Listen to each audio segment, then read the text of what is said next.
Doctor Krishnasamy அவர்கள் வந்து சீமான் கல்லிறக்கம் போராட்டம் நடத்தினார் இல்லையா? அத மிக ஆவேசமா கண்டிச்சு வந்து ஒரு பதிவு போட்டிருக்காரு. அதாவது ஒரு போக்கிரித்தனமான செயலா இருக்குது.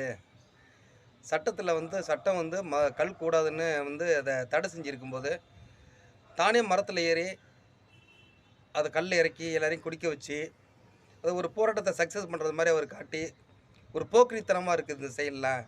இதெல்லாம் வந்து அரசியலுக்கு உகந்தது இல்ல. அப்படின்னு அண்ணன் சீமான் அவர்கள வெகுவா விமர்சிச்சிருக்காரு.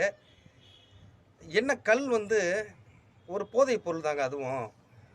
சாராயத்த வந்து மூடணும்னு எவ்வளவோ நம்ம போராடிட்டு இருக்கோம். அப்படி வந்து அத மூடுனா, இந்த சைடு கல்ல தொறப்பீங்களா? அப்ப இதுக்கு எப்படி நம்ம போராட முடியும்? அப்படின்ட்டு ரொம்ப அத ஒரு அதாவது சமூக அக்கறையோட பேசுற மாரியே தான் அண்ணன் பேசுறாரு.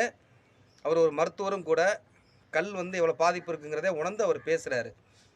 ஆனா, கல் பாதுகாப்பு இயக்கம் அவங்க சொல்றாங்க.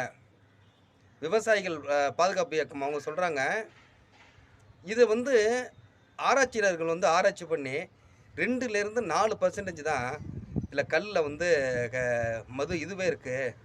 ஆல்கஹால் அளவே இருக்கு. ஆனா, இதில பாருங்க மதுவுல பார்த்தீங்கன்னா, கிட்டத்தட்ட 40% மேல இருக்கு. மதுவையும், கல்லையும் ஒப்பிடுறதே முதல்ல வந்து ஆதாரமற்ற ஒரு வாதம் அது. அத வந்து அவங்க வந்து இத்தனைக்கும் வந்து அவர் ஒரு மருத்துவரு. ஒரு மருத்துவரா இருந்துகிட்டே, அதோட ஒரு தன்மை தெரியாமயே பேசுறாரு. மக்கள்ட்ட விழிப்புணர்வு வந்து எப்படி ஏற்படும்? மக்கள வந்து குழப்புற விதத்த ஏற்படுத்துறாரு. சமூகத்துல உள்ள குழப்பத்த உண்டு பண்றாரு. அதாவது மதுவையும், கல்லையும் ஒரு தட்டுல வச்சு பார்க்கிறதே முதல்ல தவறு. அப்படின்ட்டு அந்த விவசாயிகள் பாதுகாப்பு இயக்கம் வந்து சொல்றாங்க. அண்ணன் சீமான் அவர்களும் அதத்தான் சொல்றாங்க. இன்னும் ஒரு படி மேல நம்ம இவரு வந்து நல்லுசாமி அவர்கள் வந்து ரூ. 10,00,00,000 உங்களுக்கு நான் வந்து பணம் தர்றேன். நீங்க வந்து கல் வந்து போதுன்னு அறிவிச்சிருங்க. அது வந்து ஒரு மதுன்னு வந்து நியாயப்படுத்தி பேசிருங்க. ஆராய்ச்சி பண்ணி சொல்லுங்க. நான் ரூ. 10,00,00,000 தர்றேன் அப்டின்ட்டு அவரு எப்பயே வந்து சவால் விட்டு அதுக்கும் தனியா நிக்கிறாரு. ஆக மொத்தத்துல விவசாயிகள இது மிகவும் பாதிக்குது. விவசாயிகளுக்கு ஒரு வாழ்வாதாரத்தை ஏற்படுத்தக்கூடிய கல்ல நீங்க அனுமதிக்காதது, விவசாயிகளுக்கு நீங்க வஞ்சிக்கிற ஒரு விஷயமா இருக்கும் அப்டின்னு விவசாயிகள் பாதுகாப்பு சங்கமா இருக்கட்டும், சீமான் இருக்கட்டும், இந்த விவசாயிகள் சம்மந்தப்பட்ட அத்தன பேருமே குரல் கொடுக்குறாங்க. அ இதில வந்து யார் வந்து இத யோசிக்கணும்? அரசாங்கம் தான் இதில வந்து இது என்ன ஏதுங்கிறத அத ஆராய்ச்சி பண்ணி, இது வந்து கல் உகந்ததா? இல்லையா? அப்படிங்கிற முடிவுக்கு அவங்க வரணும். ஏற்கனவே தடை செய்யப்பட்டது சரியில்ல அப்படின்னு தான் எல்லாருமே சொல்றாங்க. மதுவ முதல்ல ஒழிக்கணும். கல்ல அவங்க கொண்டு வரணும், மீட்டு வரணும்.